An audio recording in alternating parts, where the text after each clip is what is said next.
The princess had always dreamed of her wedding day, imagining a charming prince who would whisk her away to a life of bliss. And as she kissed her prince on their wedding day, she felt as if she were floating. But the dream quickly began to fray. They rode through the forest, the prince eager to press on toward his castle, hardly sparing a glance at her. "Bloody mosquitoes," he cursed, swatting at the air, his annoyance visible in every movement. His responses to her attempts at conversation were blunt and clipped, more a series of grunts than words. She quickly fell silent, intimidated by his harshness. Her prince, with his scruffy beard streaked with silver and hair once golden, was not what she'd imagined. He held her around the waist as they rode, his grip firm but distant. She could only hold on to her dream, the hope of a romantic adventure. Her heart sank, but after years of loneliness, she held on to any spark, no matter how dim. After hours of travel, they finally arrived at a small, rugged inn. She saw the faint glow of candles flickering in the windows and felt a glimmer of relief, a chance to end the long day. Inside the inn, the prince ordered meat and mead and surprised her by tipping the young innkeeper's son generously. She felt a spark of warmth toward him, seeing a side of him that had been absent on the road.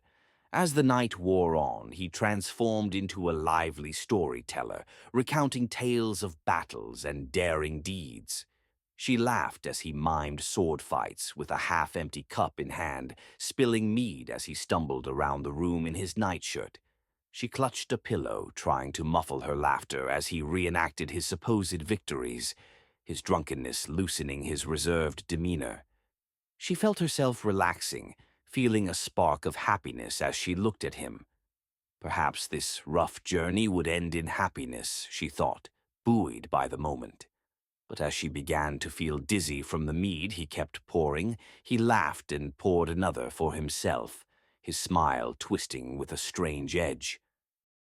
When she awoke, sunlight was already streaming through the tiny window. The prince was gone, leaving the bed cold. She looked around, wondering if he was downstairs, but something felt wrong. A sudden, insistent pounding on the door broke her reverie. "Pay up or get lost," bellowed the innkeeper, his voice rough. She grabbed at her side to reach for her husband, but he wasn't there. "My husband will pay for the room," she shouted, struggling to believe her own words. But with a loud crack, the door flew off its hinges, and the stout, menacing figure of the innkeeper filled the doorway. The man took a slow step forward, folding his arms over his chest with a wicked smile. "Is he now?" he sneered. "And when's that prince of yours coming back?" Her heart raced as he took another step, a looming shadow in the small room.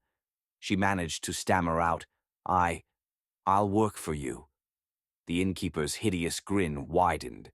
"Of course you will," he chuckled, his eyes glinting with a dark satisfaction.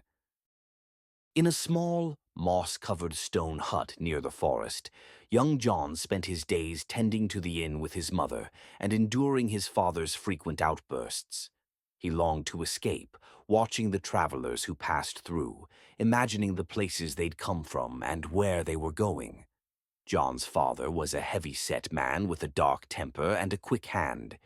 John knew the sting of his father's belt too well, and he learned early to keep his head down and work silently. Only his mother, kind and gentle, offered him any comfort, though her eyes were often tired and filled with sorrow. One day, when John grew brave, he asked her about his father, doubting he could truly be his son. The innkeeper was rough, big-nosed and dark-haired, while John was fair and wiry. Her face had darkened, and she'd hushed him quickly, darting out of the room without an answer. Yet John knew, deep in his heart, that he didn't belong here. He dreamed of running far into the woods, away from the life he was forced to endure. One evening, John returned from gathering wood to find his mother sprawled across the floor of the common room, her clothes torn, her body battered. His father sat above her, sipping from his cup without so much as a glance in her direction. "She fell down the stairs," his father muttered, his voice devoid of emotion. He met John's gaze with a hard look. Bury her, boy. John stood there, frozen. His mind barely registered his father's words, but his body obeyed. He took her in his arms and struggled outside, digging a shallow grave beneath the old oak tree. When he lowered her into the ground, he whispered, "You're free now." There were no tears left in him. He'd shed them all over the years. Instead, a numbness settled in, a hardened resolve. As he covered her grave, he knew he couldn't stay. This place, this life, was not for him. John fled into the dark forest, his heart pounding with every step. He knew these woods well. He'd grown up here. The familiar sound of rustling leaves and distant howls of wild animals were comforting compared to the inn's oppressive silence. He stopped at a small hidden hollow, a place he sometimes used as a refuge. But tonight, there was already a campfire flickering, casting shadows across the trees. Curiosity overtook him, and he crept closer to see an old man by the fire, his hair streaked with gray and a faint smirk on his face. The old man swatted at his neck. "Bloody mosquitoes," he muttered, startling John, who slipped and tumbled down the incline, landing in a heap before the stranger.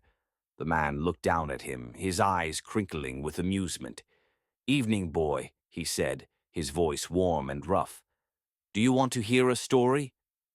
John stared up at him, feeling the first flicker of hope. Maybe this stranger, with his knowing eyes and wry smile, could be his way out. Subscribe for more stories.